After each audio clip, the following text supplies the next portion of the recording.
Welcome to our channel education hotspot. So guys, as all of you know कि हम लोग इग्नू की MA sociology cover कर रहे हैं अपने चैनल पे। And in the video I inform you कि अभी 1-2 दिन लगेंगे, मैं प्रॉपर कंटेंट रेडी करूंगी एंड देन आफ्टर मैं कॉपी पेन वाली वीडियोस आप लोगों को प्रोवाइड करूंगी, जिसमें प्रॉपर क्वेश्चन आंसर्स, मतलब आपको आंसर्स भी इन डिटेल में मिलेंगे। बट यहाँ पे भी मैं आपके साथ MSO4 के एक टॉपिक की बात कर रही हूँ। जब तक कंटेंट रेडी होगा, टाइम लग रहा है, तब तक हम कुछ डिस्कशन तो करें। तो यहाँ पे हम लोग MSO4 का एक टॉपिक है अर्बनाइजेशन, और अर्बनाइजेशन का आपका रूरल एरियाज पे क्या इम्पैक्ट पड़ता है। सो दैट आपके माइंड में कुछ पॉइंट्स आ जाए, आपको कुछ लिखना हो तो आपके पास कुछ पॉइंट्स हो और आप इसको अच्छे से प्रेजेंट कर सके अपने वर्ड में। तो अर्बनाइजेशन का सबको मतलब पता है, shifting of the population from rural area to urban area. गांव से शहरों की तरफ, ग्रामीण क्षेत्रों से शहरों की तरफ जब क्या होती है, आपकी जनसंख्या जो होती है वो शिफ्ट होती है, उस प्रोसेस को क्या कहा जाता है, शहरीकरण, अर्बनाइजेशन। और अगर हम एम एच श्रीनिवास की बात करें, देखो ये कंसेप्ट तो हमें समझ में आ गया कि कुछ लोग, आप लोग देखते हैं हमारे जो पेरेंट्स हैं, सब लोग जिस सिटी, जिस टाउन में आप रह रहे हैं वहां से बिलोंग नहीं करते। कहीं हम लोगों की रूट्स जो होती है वो किसी विलेज में होती है, कहीं डिफरेंट एरिया से पेरेंट्स आके या फैमिली आके यहाँ पे सेटल हुई है। तो इस कंसेप्ट को हम क्या बोलते हैं, ये कंसेप्ट अर्बनाइजेशन ही कहलाता है।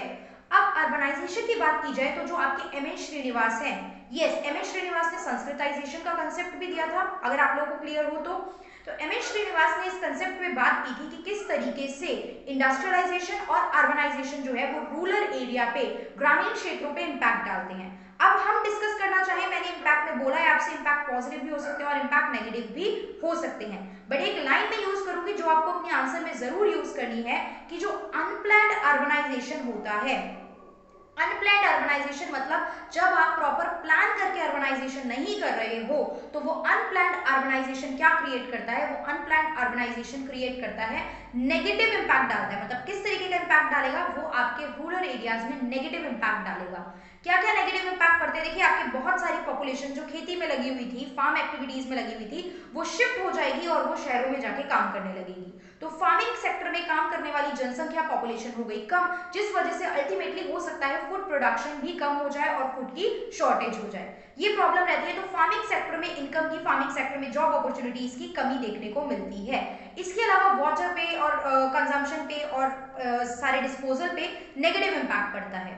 ठीक है, ये चीज हमें देखने को मिलती है। पॉजिटिविटी की मैं बात करूं, अगर कुछ पॉजिटिव इंपैक्ट देखे जाए तो पॉजिटिव इंपैक्ट ये है कि देखिए सबसे पहली बात तो कि नॉन फार्म एक्टिविटी से होने वाली अर्निंग, डिस्गाइज्ड अनएम्प्लॉयमेंट आप लोगों ने सुनी होगी। डिस्गाइज्ड अनएम्प्लॉयमेंट क्या होता है, प्रच्छन्न बेरोजगारी बोलते हैं इसको, कि जब एक जगह पे, बाकी आप लोग चेक कर लेना, सॉरी अगर मैंने हिंदी में गलत वर्ड यूज करा है, तो आई गेस इट इज प्रच्छन्न बेरोजगारी, कि जब एक फील्ड पे 10 लोग काम कर रहे हैं, ठीक है, रिक्वायरमेंट मैक्सिमम 10 की है, 10 क्योंकि उस लैंड पे 10 लोग काम करके मैक्सिमम उस पे आउटपुट प्रोडक्शन कर पा रहे हैं, लेकिन वही फैमिली के 3 लोग आके और एक्स्ट्रा आके काम करने लग गए, तो प्रोडक्शन पे कोई भी इंपैक्ट नहीं पड़ा, प्रोडक्शन बिल्कुल नहीं बढ़ी। पहले 10 लोग काम कर रहे थे तो भी 100 यूनिट निकल रही थी, 13 लोगों ने काम करा तो भी 100 यूनिट निकली, तो वो जो 3 लोग थे वो अनएम्प्लॉयड कहलाएंगे, बेरोजगार कहलाएंगे, कि आपका कोई काम नहीं है यहाँ पे, आपके एड ऑन होने से यहाँ पे कोई भी प्रोडक्शन इंक्रीज नहीं हुआ।